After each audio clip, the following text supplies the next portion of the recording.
Welcome to Wine Soundtrack International. Listen to the passion with which producers narrate their winery and their world. In 30 answers, discover their stories, personalities, and passions. Hello, Wine Soundtrack fans and listeners. This is Alison Levine, and today I'm sitting with Jerome Legras from Legras Haas Winery. It's a champagne house from the beautiful region of Champagne in Chouilly. I'm not sure if I pronounced that correctly. So, Jerome, please, before I bastardize any of your beautiful language, tell us a little bit about your champagne house, your winery. I know it's your second generation, so rather young, but tell us some more. Yes, we are based in Chouilly. Chouilly is the northern door of the Côte des Blancs in Champagne, one of the most renowned sub-region in Champagne, mostly famous for Chardonnay. You mentioned that we're second generation. It's true. Our parents started a winery in 1991. My mother, Brigitte Haas, and my father, François Legras. My dad was experienced winemaker, and my mother was a somm initially. It was their...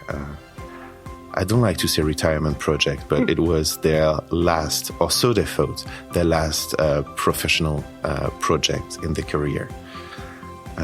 And it became a family adventure. My brother joined the winery, and then I joined the winery as well in 2006. So now we are all working and still working in the family business. Fantastic. So you're producing champagnes, 100% Chardonnay. And how many different styles of champagne do you have? By vintage, I know that you have Brut and Extra Brut. And what's your total production? Our total production today is 15,000 cases, more or less. And we have, depending on the time of year, because some wine tend to run out more quickly than others, but we have between 8 and 9 wines in the portfolio. Most of them are Chardonnay-based only, and all our Chardonnay-based champagne are estate-grown wines. But we also have a range of more classic wines, blends with Pinot Noir, Pinot Meunier, Rosé Champagne. We have Brut wines, Extra Brut, Brut Nature, several different vintages. The idea is that when it comes to Chardonnay and when it comes to Chouilly, our historical village of the family, we want you to consider this little place on earth as the birthplace for fantastic grapes and travel within this little world. We are interested in every facet, every category of champagne, but the one that really captures our imagination and the one that we really want to explore in the deepest sense definitely is Chardonnay-based champagne, the Blanc de Blanc. Fantastic. Now, I know there's a lot of discussion about grower champagne and negociant champagne. Would you consider yourself a grower champagne because you're working with your own estate fruit? I have the feeling a UK-US category. It seems that this category is reserved, or at least that's how I understand it, is reserved to RM, récoltant manipulant, of which we're not. We are a négociant, because some of our grapes are grapes that we buy from other grape producers. But we split our portfolio in estate wines and négociant wines. So you could say that we're a grower in the sense that we grow the vast majority of our grapes ourselves. But it's not the only side of our winery. And I like the term boutique house a lot. It places us below the big houses in production. And also, I hope, in the eyes of our friends and customers, slightly more high-end, who knows, or boutique-y, and without robbing the real growers of their category. Fair enough. So, growing up in the Champagne region, what is your first memory relevant to wine?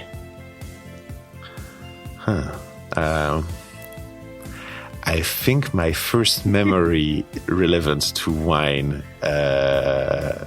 not to champagne specifically, but relevant to wine, is a boarding school memory, and in Germany, and probably not my finest hours. So I will tell you about my first vivid memory of champagne, and probably my best friend, who's also a producer, will hate me for telling this story over and over and over again, but it's very true, so I will tell it once again. Okay, good. When I was 15 to 16, and as you know, in France, it is legal, or at least it was, to drink wine when you were in this age.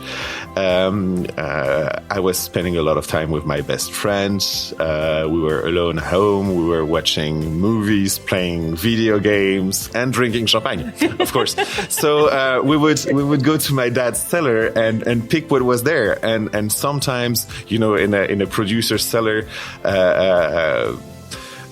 you nick a bottle and there's very little information on that bottle. And one day my parents were having a dinner with friends, so they were in one part of the house, and I was with my best friend, and we nicked a bottle, and we opened it, and it was so good.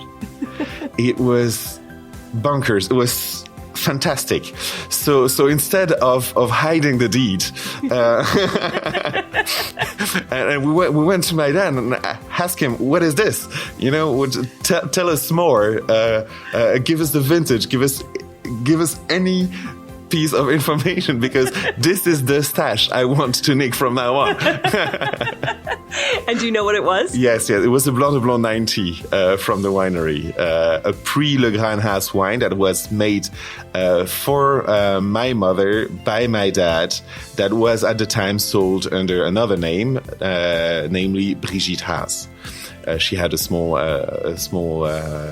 négociant house before my parents created Legras Haas. So this wine was meant for Brigitte Haas. It was fantastic. Oh. It was gorgeous. What a wonderful story that your most memorable wine was not only your family wine, pre having the winery, but also in honor of your mother. Yes, and she is. She was incremental in creating the winery, because she had laid all the plans for what the portfolio should be like, how the labels should look like. She was the face of the winery also for so long.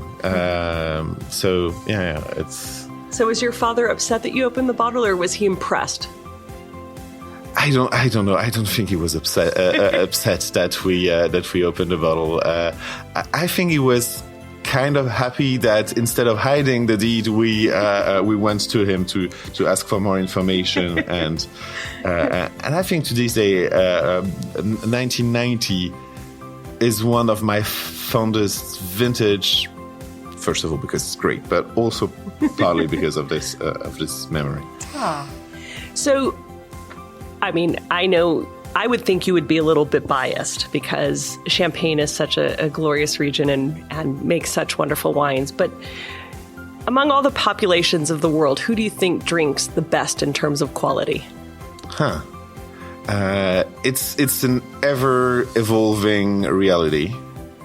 And also, I think at a level, and I think also through social media, there's a good level of understanding of champagne within the trade that probably was not the case 10 years ago. So, but on the whole, I think the Swedes are drinking extremely well. Switzerland, and also, but you will not be surprised, Japan. Yeah, because they have access to the best. Trade is easy today. Mm-hmm. It used to be difficult. It used to require know-how. Now, almost every wine that counts is easily available. I wouldn't say easily available everywhere, but there's always a way. There's internet. There are fixers that can get any wine from point A to point B. So, if you're really interested in a wine and it's not on your market, you find a way to get it. Mm-hmm. So if we were to go into your cellar at home, what kind of wines would we find? From where? What varieties? You'd find a lot of Chardonnay, and you would find a lot of wine for the future that do not exist in our portfolio yet.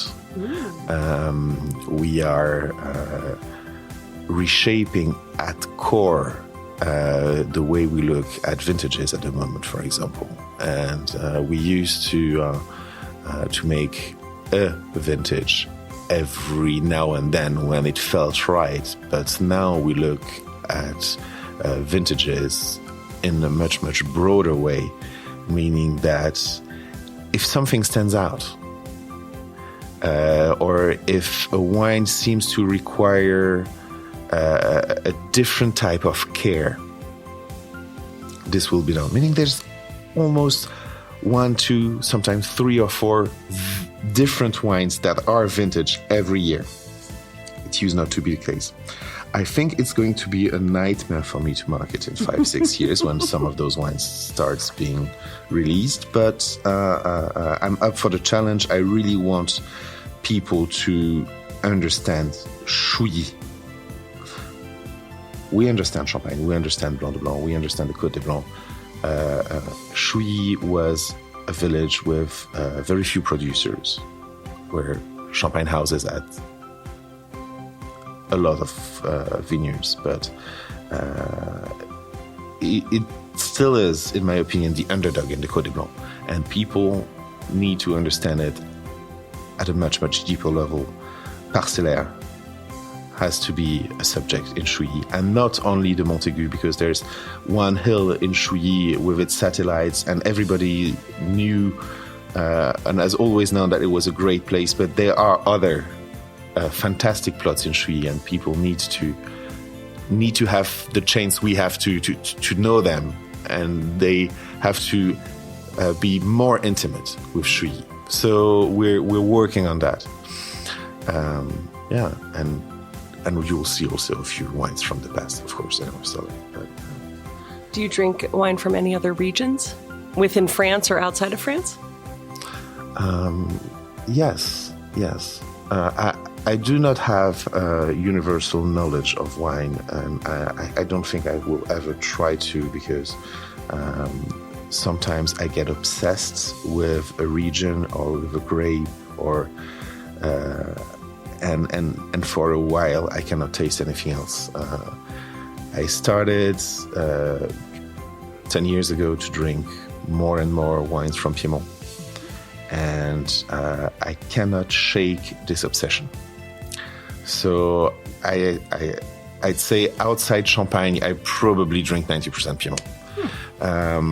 But I love Bordeaux as well, for different reasons. Probably because my dad was a Bordeaux collector, and I got to drink absolutely crazy wine at an age where you normally drink the cheapest ale possible. Mm-hmm. So I still love Bordeaux and collect a little bit, but Piedmont is a mystery.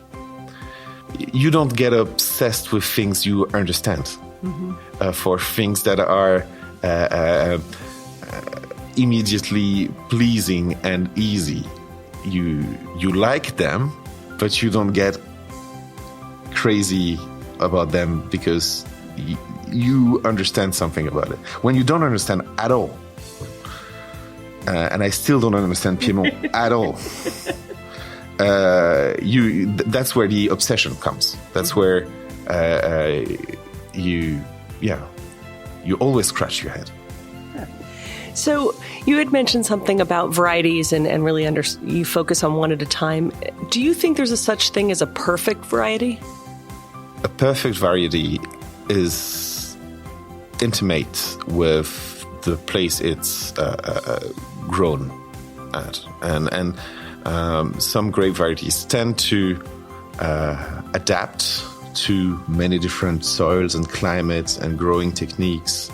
Some other don't. And France has a wealth of absolutely great grape varieties that, to my knowledge, are extremely rare outside France.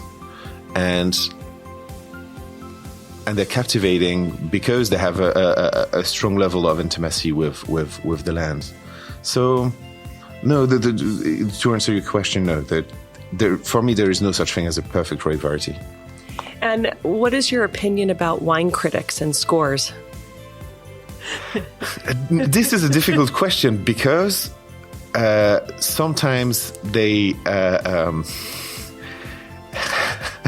sometimes I disagree so profoundly with some opinions that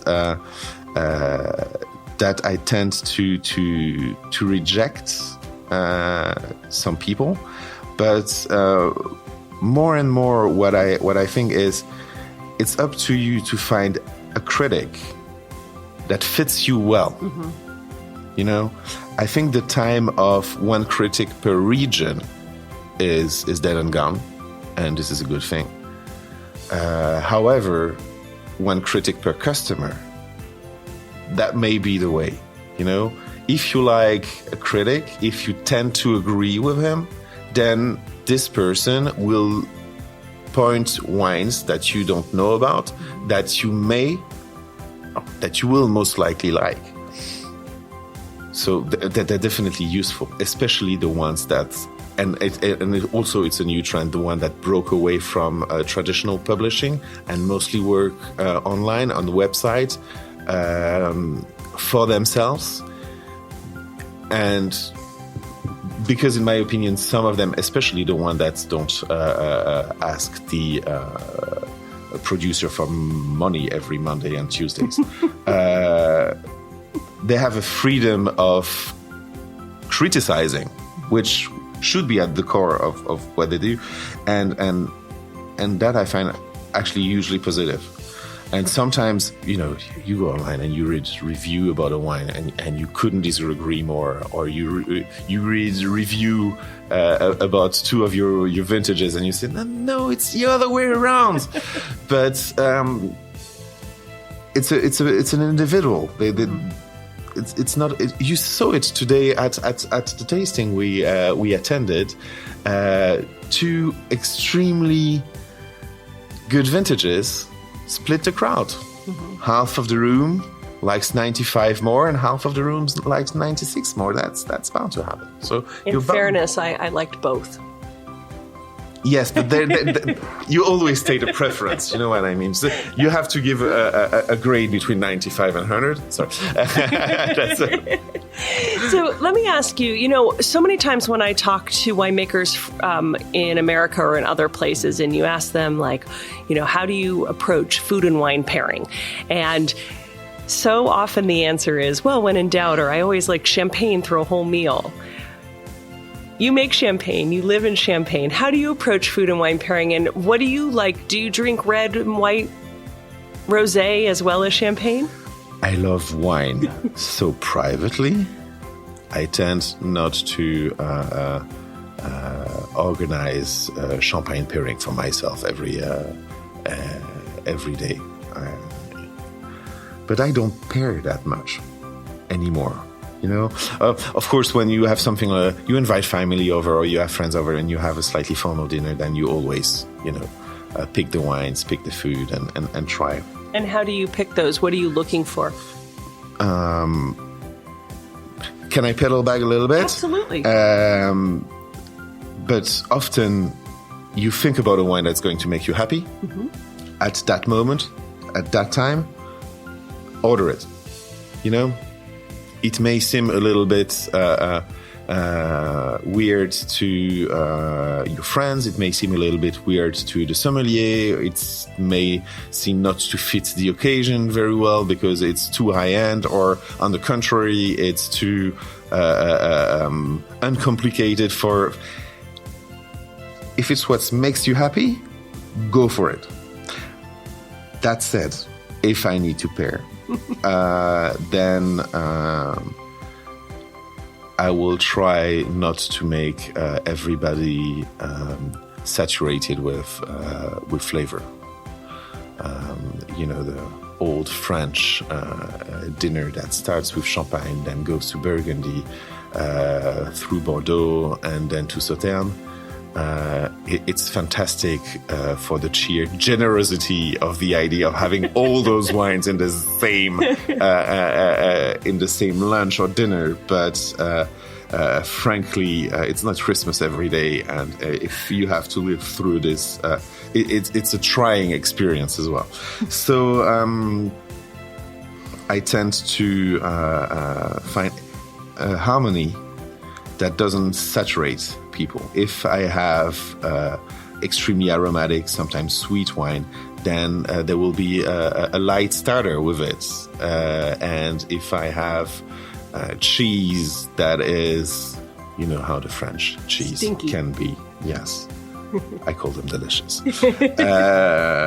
But then try to go for a very all-rounder white wine. I love, for example, a white Bordeaux or white Rhône. They are so comforting that you can make fantastic cheese pairings with them, and you tend not to tire people that much. So yeah, that's how I do it at home. But again, Drink what you like. exactly, drink what makes you happy, by all means. So what would you say that a non-drinker or someone who hasn't tried your wine misses out in not tasting your wines? I know that we were talking earlier and you were talking specifically about where your wine is from and what you're communicating, and that your wines are both austere and yet friendly and rich. And what would you think they're missing out on if they haven't tried it? I think we have our own dimension, our own universe when it comes to taste. And it's a good thing. Other house may not have. You know, there's different currents in the sea, and you have some slightly oxidative producer. You have producer that make very, very reductive wines. You have producer that, like us, try to find a very, very precise balance between the two. It means that we also have some time to shake common beliefs, like pre and post ratio between pre and post dégorgement aging, like shortening the first, lengthening the second, to find wines with an identity that is a little bit unique, and that try to reconcile fruits, freshness, saltiness, and have this uncomplicated complexity. If space aliens were to land on your property and you had to give them one wine from your cellar, what would it be? Which of your wines? Champagne rosé, any day of the week. That's such a beautiful way to bring people together.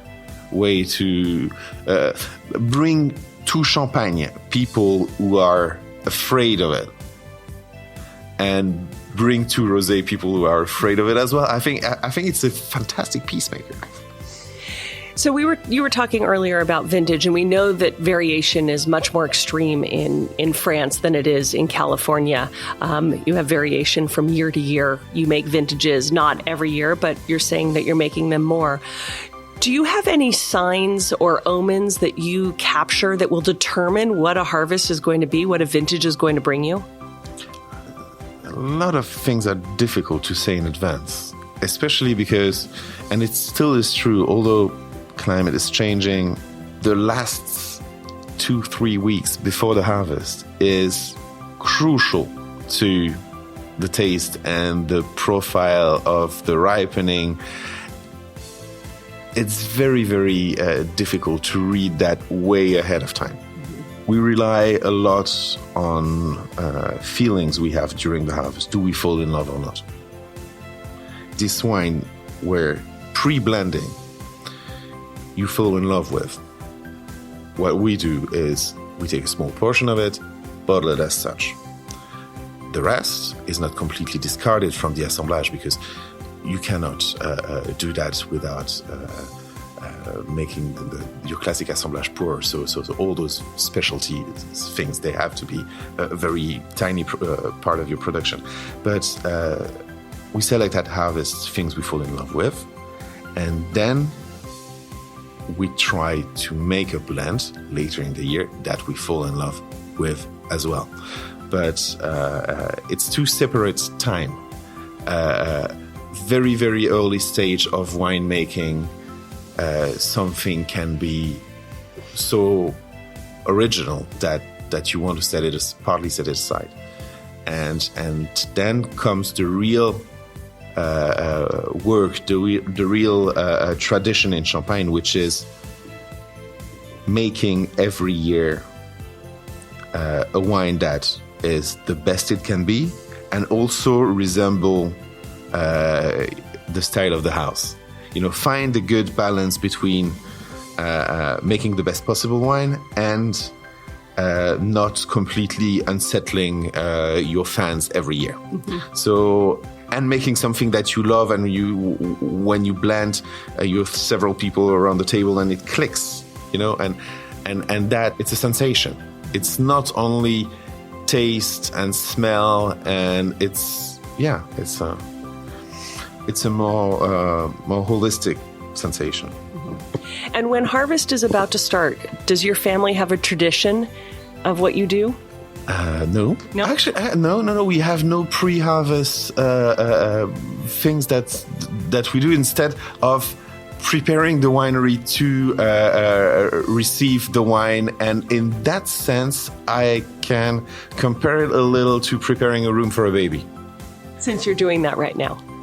I'm doing that right now, but it's yes, but and it's kind of the same feeling.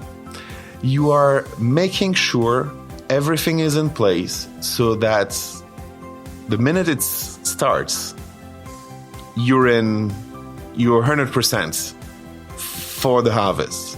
You're not distracted by something else, distracted by cleaning this because you have to be ready. And the day it starts, then you've been preparing yourself physically and mentally for several weeks or days to receive the harvest. And this is actually kind of, it's a nice time. It's the 2-3 weeks before the harvest. A lot of people love to spend it on vacation. I love to spend it in a winery with a brush. Huh. And are you ever known to talk to your grapes when you walk through the vineyard or when they're in barrel? No. I'm not. No, I'm not like. I'm not superstitious. I'm not superstitious, and I am clearly not a magical thinker. And if you talked to my brothers, I think they would tell you the same thing. We're not big on, hocus pocus. Much more pragmatic. A little pragmatic, yes. So, when you were a little boy, what did you want to be when you grew up? Did you always know you wanted to make wine or be in the wine business? So if I trust my parents on that, I first wanted to be a postman. Because I talk a lot. And we had a very talkative postman. I thought it was something that went with the job. When you're very, very small, sometimes you make weird connections. So I think that was the first thing I was told I wanted to be. Uh-huh. And then I grew up in a winery. I had a vision of wine from somebody who grows up on a winery, but I was not that passionate about it. I was into learning languages. I loved that. Reading. I also was passionate about cars. So I had this kind of hint that I wanted to work both in communication and in the car industry. And I tried that for a very, very short amount of time. But then I realized something, and it's I don't know, it's kind of private, but I struggle to function outside our trade, the wine and food trade. Socializing with people that are neither interested in wine or in food, sometimes spend too little on wine or too much on wine. People who have absolutely zero basic knowledge of what they put in their mouth. You just can't relate. I cannot relate. And that's not... And it took me a lot of time to realize this by working for several years in other industries, that if I ever was to be happy in my professional life, it had to be either wine or food related, or else it was not going to work. So that's when I decided to go home and say I want to come back to the winery, because I need some training in that sense. And I went back to school as well. I had a bachelor in business administration, but it was really general, and I majored in marketing, but there was absolutely nothing wine related in that. So I went back to school to get a college degree in winemaking and agriculture, because it felt like the least I needed to train for this job.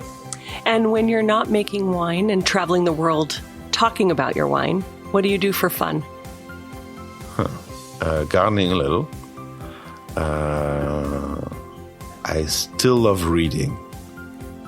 And I love road trips. I love to be with my wife in the car and drive somewhere. And I love I love big scenic landscapes like you have here. Guys, come on, this is a wonderful country. And I love to do that. I love to cook as well, and my wife as well. So we cook together every day, every weekend, every time we have friends over. We read food magazine, blogs, Instagram. We send each other pictures of recipes. It's Well, so you obviously do a lot together, you and your wife, and I know you had told me that you have a baby on the way. So right now you can still have romantic nights. And when you're going to have to sneak those romantic nights when the baby's here, what sort of wines would you be opening up for you and your wife to enjoy? What would make a romantic evening? Wine-wise. Why do you even ask the question? It's champagne. Yeah, it's so obvious. I mean, we love champagne. So in that department, I think if we're on our own, only the two of us, then it's champagne. What would you say is the best advice you ever received? You're not the world. Huh. And if you could give our listeners some advice, what kind of advice would you like to give them?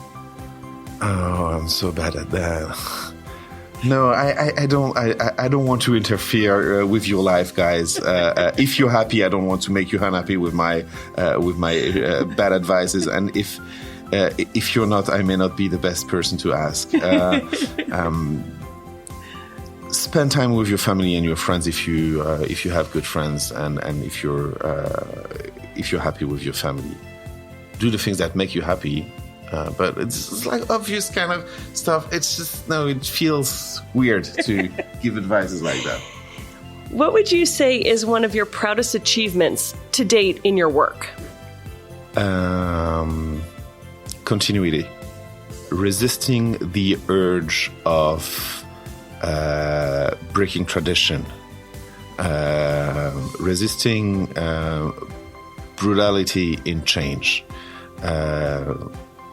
Slowly understanding that making things a little better every day and questioning everything you do over and over and over is better than breaking away from the past.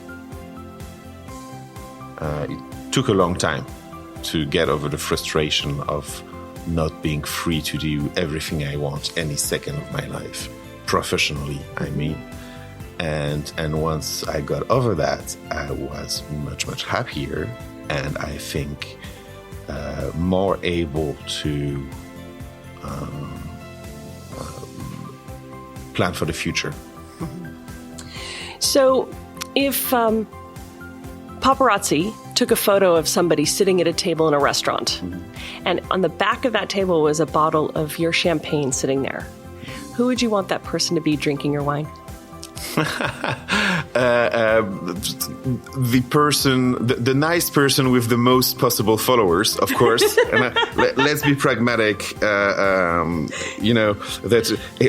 Look at how many followers the guys in the wine trade have compared to big stars from TV reality, and you will realize how little our world is.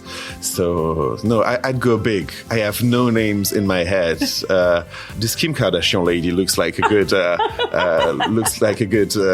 prospect. It's just.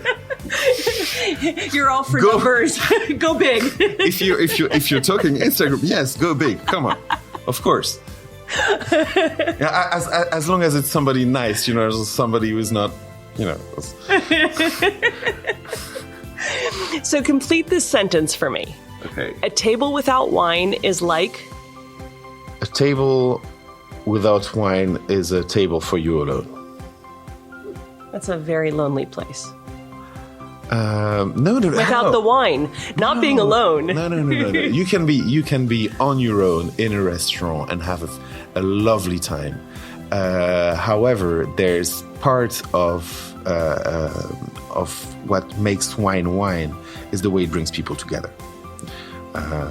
If it makes you happy to go to a restaurant and drink a glass of wine on your own, that's fine. But what really, really, really makes wine a successful drink since the beginning of times, or at least since we grow grapes, is that it brings people together. So I think it should stay a social thing. And yeah, if there's no wine on the table, then probably it's a table where I sit alone. So if you had to be sent to a deserted island, what are 3 wines you would take with you? So wines that don't need a fridge. It's your island. They can have a fridge. So on a deserted island with electricity. With electricity and a fridge, I would bring 3 bottles. 3 wines. 3 wines that I'm going to drink every day for the rest of my life on this deserted island. It must be a very, very young vintage so that I can enjoy it for a long time. I'd say future vintage 2015. That's from Champagne. Ours or someone. They're going to be fantastic. And age, in my opinion, age well. So. There would be something in this area. We're all going to keep an eye out on that 2015 champagne. Yes. Then I would have a very good Barolo that will help me meditate and scratch my mind. Probably something from Elio Altare or Luciano Sandrone, something along those lines. Mm-hmm. And then I think Canon would be a good choice. I love Canon. I think they're lovely wines. Not cheap, but still affordable and absolutely stunning. They have this quality that I love. This is the uncomplicated complexity. They drink well if you just want to drink, and they are so layered if you want to dive into it. Yeah, something along those lines. Like 1 champagne and 2 red wines. Well, Jerome, we're almost finished, but we play one little game here at the end called where we play with wine and music, wine soundtrack after all. And of the 3 wines you were just taking to your island, tell me what music you'd want to be listening to or what it makes you think of. So let's start with that Bordeaux. I want something peaceful for Bordeaux. Maybe Saint-Saëns. That would go well in a moment, I think. And what about the Piemontese, the Barolo? Definitely Queen. No question. Any song, any album. Yeah.